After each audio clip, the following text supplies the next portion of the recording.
I appreciate the time. We asked Coach Allen this, but from your perspective as offensive coordinator, especially having lost all the time you did kind of in the spring, how do you feel like you kind of got on Saturday, and how do you feel like maybe guys have built offensively off of what you were able to accomplish in the scrimmage? I think Coach mentioned this, but I was encouraged just by, it was a relatively clean scrimmage. There wasn't a lot of balls on the ground. There were a ton of penalties, pre-snap, procedural things. It was not perfect. But I think you're trying to eliminate the bad football so you can start playing good football. And so, you need to go through that process. Guys getting the signal, guys lining up, guys being confident in the calls, playing fast, eliminating negative plays, those types of things that allow you, if you can eliminate those, they allow you to be a good offense. So there were some signs of us, trending in that direction. I think there's still more to be done, more work to be had, but I like where the group's at. There's really nothing to compare it to, Zach. This is a year unlike any other. So it's hard to compare it to what a typical calendar year would be relative to training camp, et cetera. But I think our guys have focused on being 1-0 and improving every day, and I like where we're at. So we'll just keep working to get, as good as we can, and hopefully that continues throughout the season, doesn't just stop when we start playing games. John Blau, then Bob Kravitz. Obviously, we were talking to Coach Hart yesterday, and he was talking about just as a coaching staff staying committed to running the football.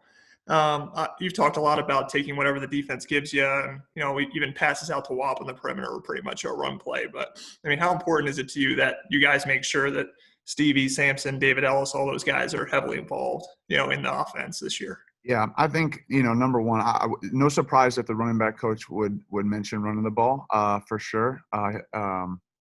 He was that way when we were teammates too. But the one thing I'll say is I'm confident in that room without a doubt. We're going to do whatever it takes to win. I know that's a little coach speak, but if we got to throw it 70 or run it 70, we really care about winning around here. So depending on what the game looks like, what your opponent looks like, what the conditions are, I think you need to have some versatility in your offense where you feel confident that when we have to pass it, we can pass it. When we have to run it, we can run it. And so – like I said, John, I know that's a little coach speak as far as taking with the defense, but it is the truth. There are defenses that structurally make it very challenging to run or throw. And if you can't do the other, I think that makes it tough. So we definitely don't want to be one-dimensional, but we want to do whatever it takes to get first down, score points, and ultimately help our team win. So that's really what we care about. But I will say Coach Hart's done a fantastic job recruiting that room and developing that room. We feel confidently in the players that are in that room and look forward to them contributing in a significant role. All right, Bob, then Tom Brew. Yeah, hi, Nick. Are there some subtle and maybe not so subtle ways that you've seen development in Michael Penix? I think Michael has developed physically. I think he's bigger, stronger. I also think his communication has really improved. I just think that comes from time. You come in and despite being a super talented freshman, it's a little bit different. You're an 18-year-old kid and you're coming into a locker room full of 22-year-olds. I just think he's really grown into that. I think he's very well liked and respected by his teammates. And I think that's probably where the biggest growth has come. Certainly the ability is there. I think his consistency has continued to improve. We think, I've already told you guys several times on what I think about Michael Penix. So, it's our job to continue to push him and put him in the best situations to be successful. But I think his leadership and communication has grown. And I think that just comes with time and being comfortable with the guys and getting to know the team better. But, the sky's the limit for Michael. I know I've told you guys that many times, so we're very excited. Just a real quick follow-up, if I could. Do you see him as more of a classic passer or as a dual threat guy? I see him as a difficult person to defend. I think, I understand the question. I guess I definitely think he can execute from within the pocket and deliver the football. I think when you look around the National Football League, the toughest guys can extend the plays, and Michael has the athleticism and ability to do that. So if you start, looking at the best guys in the league, somehow, some way they're able to extend and make off-schedule plays. So Michael's very accurate with the football, has a tremendous arm, and on top of that, he's athletic. So there's no physical limitations for Mike at all. And, you know, I don't know. I really don't label him as either. He's just our quarterback, and I'm glad he is. Thanks, Nick. All right, Tom, then Kevin.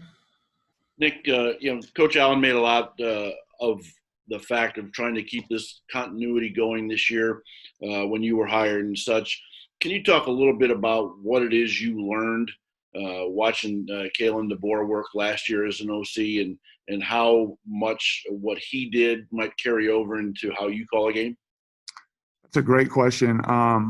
You know, I'm forever grateful that our paths crossed. I learned a ton from him, and I learned a ton from the guys I worked for prior as well. You know, Mike DeBoer was a great influence on me as well. And but specifically to your question about Kalen, his knowledge of the scheme, his versatility, his ability to adapt to his personnel, his timing of play calls. I mean, I could go on and on. I think the world of Kalen DeBoer, so I'm not sure, you know, how much, you know, if this is a advertising for him or Fresno State, but I just think that Kalen's did a fantastic job. He had great demeanor. He was calm and poised. He was able to think critically and you know, pressure situations. He was great. So I guess, you know, that's a great question, Tommy. I haven't sat down and really made a list of all the things. You know, we could be here for a while, but I'm forever grateful that I was able to work under him and with him and learn from him. And, you know, aside from the Hoosiers, there's no bigger Fresno State Bulldog fan than me, you know, so I'm pulling for him, and I know he'll do a phenomenal job there. So he was great. I'm just thankful, I guess. I don't know if that answers your question or not, Tom, but he was fantastic. All right, Kevin, then Paul. Yeah, Coach. Last year kind of showed how important having multiple quarterbacks ready was. I'm just curious about your thoughts on where Jack and Dexter are in their development, and how much you see even Mike interacting with them too in terms of you know, providing a little bit of leadership for that whole quarterback room. Yeah, I'm proud of the room that we have and the relationships amongst the players. They all want to play. They all know that. I mean, that's just, you know, if they didn't, then, you know, that's not the type of player that you're recruiting. But, you know, with the interaction between Mike and Jack and Dex and the other guys in the room, I'm thankful. They make it easy to coach. They like each other. They enjoy each other's company. They try to help each other because ultimately they care about the team and winning. So I think Jack and Dexter are making improvements. I think Jack has come miles since he's been here. I think he's gained the trust and confidence in his teammates, and he continues to get better and better. And Dexter is day by day improving as well. So, and so are the other guys in the room. So I'm encouraged by them. I'm probably most encouraged and thankful for the relationships that are in the room, the continuity. I think it's strong, and I think they care about each other. I think they care about the unit and helping the unit. And so I'm thankful for that. They are great. You know, they're great together and great for our team. Just a quick follow. Any specific improvement on Tuttle that you've seen from last year? Just knowledge and comfortability with his teammates, just interacting with his teammates, his ability to communicate to them, his understanding of what to do and when to do it. And nobody's perfect. You know, that goes from Mike to me to Jack to everybody. You know, there's for all of us, you know, it starts with me. There's room for improvement. But just his overall comfortability and ability to execute down in and down out has improved, and we look forward to it to continue to grow. All right, Paul, then we'll wrap up with Zach. Hey, Coach, thanks for the time. To follow up on that, Jack last year got that extra time and got those ball practices. How much did that help with his progression? Where has he really made the difference from last year? And also a guy that was mentioned yesterday, local kid, Charlie Spiegel, your thoughts on him and how he's looking for you guys? Yeah, I think for Jack, it was, you know, obviously you guys know last year, you know, in training camp, relatively early on, you know, it was becoming a two-man competition. And so the reps diminished some for Jack. And he just continued to work, you know, and I think the banked reps that he did get over the course of the season, over the course of bowl practices, you know, the modified spring and training camp that we did have, I think that's benefited him. because he's just gotten more reps and he's gotten better. And so, I think he's making progress for sure. And I think he's benefited from just an additional reps. Typically the third team quarterback during, towards the end of training camp and in the season, they just don't get that many reps. And so, that's where Jack kind of fell last year. He just got here and he was learning what we were doing. And obviously Mike and Peyton had a leg up on him on that regard. And, that's just the direction we went for last fall. And then as far as Charlie's tough, hardworking, doesn't say much, just shows up to practice. And so we're glad he's on the program. All right, Zach, last one. Just wanted to ask about receivers. I think we've asked Mike this as well, kind of from a quarterback's perspective. Obviously, you've got established guys there, Wap and Ty, and maybe even a guy like David Ellis. But who are maybe some of the younger guys, be it somebody that's a little bit more familiar to people like Miles Marshall, or maybe even a freshman, a redshirt freshman that you've challenged or maybe seen kind of emerge a little bit as a guy that you think, hey, we need to get him a little bit more involved going forward? Yeah, I think we've challenged the entire group, and Coach Hurd's the lead in that for sure. He challenges them every day. I think Miles has he's practiced well for us here of late, without a doubt. I think he's probably in a similar situation as some other young players that maybe aren't getting quite the quantity of reps that you would like to have, just relative to the depth chart and where guys are. Obviously, you guys know some of the upperclassmen receivers we had last year. And so Miles had a role and did a nice job. And I just think he's continued to make progress without a doubt. And he's played well here, certainly of late. So we're looking forward to him continuing that. And then the young wide receivers are still coming along.